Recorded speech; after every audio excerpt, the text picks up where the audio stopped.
ಕಲಬುರಗಿ ಜಿಲ್ಲೆಯ ಕಾಳಗಿ ಪೊಲೀಸ್ ಠಾಣಾ ವ್ಯಾಪ್ತಿಯಲ್ಲಿ ನಿನ್ನೆ ಕಾಳಗಿ ಕೋಡ್ಲಿ ಮುಖ್ಯ ರಸ್ತೆಯಲ್ಲಿ ಇರುವಂತಹ ಲಕ್ಷ್ಮಣ್ ನಾಯಕ್ ತಾಂಡ ಹತ್ತಿರ ಇಬ್ಬರು ವ್ಯಕ್ತಿಗಳು ಕಾರಿನಲ್ಲಿ ಅಕ್ರಮವಾಗಿ ಗಾಂಜಾವನ್ನು ಸಾಗಾಟನೆ ಮಾಡುತ್ತಿದ್ದಾರೆ ಅಂತ ಖಚಿತ ಮಾಹಿತಿ ನಮಗೆ ಬಾತ್ಮೀದಾರರಿಂದ ಬಂದಿದ ಮೇಲೆಗೆ ನಮ್ಮ ಅಧಿಕಾರಿಗಳು ತಕ್ಷಣ ಆ ಸ್ಥಳಕ್ಕೆ ಹೋಗ್ಬಿಟ್ಟು ಒಂದು ಕಾರು ಹೋಗ್ತಾ ಇದ್ದಾಗ ಅದನ್ನು ನಿಲ್ಲಿಸಿ ಅದರಲ್ಲಿ ಕಾರಲ್ಲಿ ಚೆಕ್ ಮಾಡಿದಾಗ ನಮಗೆ ಅದರಲ್ಲಿ 18 ಪ್ಯಾಕೆಟ್ ಗಾಂಜಾ ಪ್ಯಾಕೆಟ್ಗಳು ಸಿಕ್ಕಿದೆ.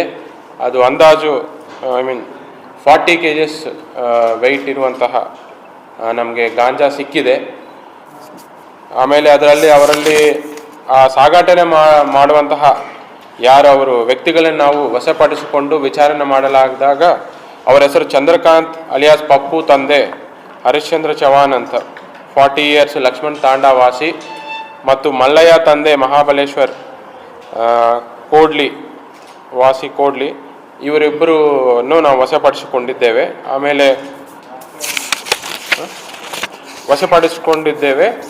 ತದನಂತರ ಏನು ನಮಗೆ ಸಿಕ್ಕಿರುವಂಥ ಗಾಂಜಾ ಪ್ಯಾಕೆಟ್ಗಳನ್ನು ಸೀಸ್ ಮಾಡಿಕೊಂಡು ಪೊಲೀಸ್ ಸ್ಟೇಷನ್ಗೆ ಬಂದು ನಾವು ಕಾಳಗಿ ಪೊಲೀಸ್ ಠಾಣೆಯಲ್ಲಿ ಗುನ್ನೆ ನಂಬರ್ 10/2025 NDPS ಆ್ಯಕ್ಟ್ ಅಡಿಯಲ್ಲಿ ನಾವು ಪ್ರಕರಣ ದಾಖಲಿಸಿಕೊಂಡಿದ್ದೇವೆ. ಮತ್ತು ಯಾರು ವಶಪಡಿಸಿಕೊಂಡ ಆರೋಪಿಯನ್ನು ಮತ್ತೊಮ್ಮೆ ವಿಚಾರಣೆ ಮಾಡಿ ನಾವು ಅವ್ರನ್ನೇ ಅರೆಸ್ಟ್ ಮಾಡಿ ನ್ಯಾಯಾಂಗ ಬಂಧನಕ್ಕೆ ಕಳಿಸಿಕೊಟ್ಟಿದ್ದೇವೆ. ಇದರಲ್ಲಿ ಮುಖ್ಯ ಪಾತ್ರ ವಹಿಸಿರುವಂತಹ ಶಾಬಾದ್ ಉಪವಿಭಾಗ DSP ಆಗಿರುವಂಥ ಶಂಕರಗೌಡ ಪಾಟೀಲ್ರವರಿಗೆ ಮತ್ತು ಚಂದ್ರಶೇಖರ್ ತಿಗಡಿ ಸದ್ಯ CPI ಕಾಳಗಿ ಪ್ರಭಾರಿ ಇದ್ದರು ಅವರಿಗೆ, ಮತ್ತು PSI ಕಾಳಗಿ ತಿಮ್ಮಯ್ಯ ಅವರಿಗೆ, ಮತ್ತು ಅವರು ಟೀಮ್ ಆಗಿರುವಂತಹ Hussain HC 199, Naseer Miya HC 116, Sangamesh CPC 307, Ambareesh CPC 324, Basappa CPC 347, Shivraj CPC 459, Shrishail CPC 336, Maruti CPC 302, ಮಂಜು CPC 599, ಮೌನೇಶ್ CPC 299. ಈ ಟೀಮ್ ಅವರಿಗೆ ನಾನು ಅಭಿನಂದನೆಗಳನ್ನು ಸಲ್ಲಿಸುತ್ತೇನೆ. ಮತ್ತು ಇದು ಅತ್ಯಂತ ಉತ್ತಮವಾದ ಕೆಲಸ ಮಾಡಿದ್ದಾರೆ. ನಾವು ಈಗಾಗಲೇ ಹೇಳ್ತಾ ಇದ್ವಿ, ಜಿಲ್ಲೆಯಲ್ಲಿ ನಾವು ಮಾದಕ ವಸ್ತು ಮತ್ತು ಗಾಂಜಾ ಆಗಲಿ ಇದ್ರ ಬಗ್ಗೆ ನಾವು ಸಾಕಷ್ಟು ಮಾಹಿತಿ ಕಲೆಕ್ಟ್ ಮಾಡಿ ಕಠಿಣವಾದಂಥ ನಾವು ಆ್ಯಕ್ಷನ್ ತೊಗೊಳ್ತಾ ಇದ್ವಿ. ಒಂದು ಸೈಡ್ ಕನ್ಸಂಪ್ಷನ್ ಕೇಸಸ್ ಮಾಡ್ತಾ ಇದ್ವಿ, ಮತ್ತು ಇನ್ನೊಂದು ಕಡೆ ಯಾರಾದರೂ ಮಾರಾಟ ಮಾಡ್ತಾ ಇದ್ದಾರೋ ಅವ್ರ ಬಗ್ಗೆ ನಿಗಾ ವಹಿಸಿ ಅವ್ರ ಮೇಲೆ ದಾಳಿ ಮಾಡಿ ನಾವೆಲ್ಲ ಗಾಂಜಾ ಕೇಸಸ್ ಮಾಡ್ತಾ ಇದ್ವಿ. ಈ ಕಳೆದ ವರ್ಷ ಮತ್ತು ಈ ವರ್ಷದಲ್ಲಿ ಇದು ಅಧಿಕವಾಗ ಗಾಂಜಾವನ್ನು ಸೀಸ್ ಮಾಡಿರುವಂಥ ಇನ್ಸಿಡೆಂಟ್ ಅರೌಂಡ್ 40 lakhs ವರ್ತ್. ನಮಗೆ ಪ್ರಾಥಮಿಕ ಮಾಹಿತಿ ಪ್ರಕಾರ ಅವರು ಒರಿಸ್ಸಾದಿಂದ ತಂದಿದ್ದಾರು ಅಂತ ನಮಗೆ ಪ್ರಾಥಮಿಕ ಮಾಹಿತಿ ವಿಚಾರಣೆಯಲ್ಲಿ ಕಂಡು ಬಂದಿದೆ. ಬಟ್ ಅದು ಎಷ್ಟು ಮಟ್ಟಕ್ಕೆ ಕರೆಕ್ಟು ಮತ್ತು ಯಾರು ಎಲ್ಲಿ ಅನ್ನೋದು ನಾವು ಮುಂದಿನ ತನಿಖೆಯಲ್ಲಿ ನಮ್ಗೆ ಗೊತ್ತಾಗಬೇಕಾಗುತ್ತೆ.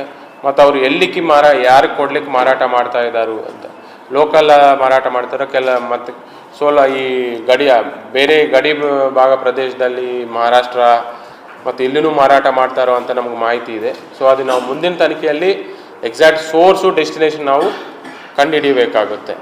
ಈಗ ನಮಗೆ ನಿನ್ನೆ ಪ್ರಾಥಮಿಕ ವಿಚಾರಣೆ ಸಮಯದಲ್ಲಿ ನಮಗೆ ಗೊತ್ತಾಗಿರುವುದು ಅವ್ರ ಮೇಲೆ ಸಿಂದಗಿ ಮತ್ತು ಕಲಬುರಗಿ ನಗರ, ಬೆಂಗಳೂರಲ್ಲಿ ಕೇಸಸ್ ದಾಖಲಾಗಿದೆ ಅಂತ ನಮಗೆ ಪ್ರಾಥಮಿಕ ವಿಚಾರಣೆಯಲ್ಲಿ ಗೊತ್ತಾಗಿದೆ. ಮತ್ತು ಇನ್ನೂ ಬೇರೆ ಕಡೆ ಎಲ್ಲಾದರೂ ಕೇಸಸ್ ಆಗಿದೆ ಅನ್ನೋದು ನಮ್ಮ ಮುಂದಿನ ತನಿಖೆಯಲ್ಲಿ ತಿಳ್ಕೋಬೇಕಾಗುತ್ತೆ. ನಾವು ಈಗ ಕಲಬುರಗಿ ಜಿಲ್ಲೆಯಲ್ಲಿ ನಾವೇನು ಮಾಡ್ತಾಯಿದ್ವಿ, ಕಳೆದ 5 ವರ್ಷಗಳಿಂದ NDPS ಕೇಸಸ್ಸಲ್ಲಿ ಯಾರ್ಯಾರು ಆರೋಪಿಗಳಿದ್ದಾರೋ ಅವರದೆಲ್ಲ ಪಟ್ಟಿ ಮಾಡಿ ಅವರಿಗೆ ಪ್ರೆಸೆಂಟ್ ಏನು ಮಾಡ್ತಾ ಇದ್ದಾರೆ ಅನ್ನೋದು ನಾವು ಅವ್ರ ಬಗ್ಗೆ ನಿಗಾ ಇಟ್ಟಿದ್ದೀವಿ. ಅದರಲ್ಲಿ ಒನ್ ಆಫ್ ದ ಸಕ್ಸಸ್ ಆಗಿರೋದು ಇದು ಇನ್ಸಿಡೆಂಟ್. ಅವ್ರ ಮೇಲೆ ನಾವು ಕಂಟಿನ್ಯೂಸ್ ಆಗಿ ಆಲ್ಮೋಸ್ಟ್ 4-5 monthsಯಿಂದ ನಿಗಾ ಇಟ್ಟಿದ್ದೀವಿ. ಸಡನ್ನಾಗಿ ನಿನ್ನೆ ಮಾಹಿತಿ ಬಂದಿದ ಮೇಲೆ ನಾವು ರೈಡ್ ಮಾಡಲಾಗಿದೆ. ಬಟ್ ಇದೇ ರೀತಿ ಇವರೊಬ್ಬರೇ ಆರೋಪಿತರಲ್ಲ ಅಂತಲ್ಲ, 2019ಇಂದ ಯಾರ್ಯಾರು NDPS ಕೇಸಸ್ಸು ಯಾರ ಮೇಲೆ ದಾಖಲಾಗಿದೆ ಅವರೆಲ್ಲರೂ ನಮ್ಮ ನಿಗಾದಲ್ಲಿ ಇದ್ದಾರೆ.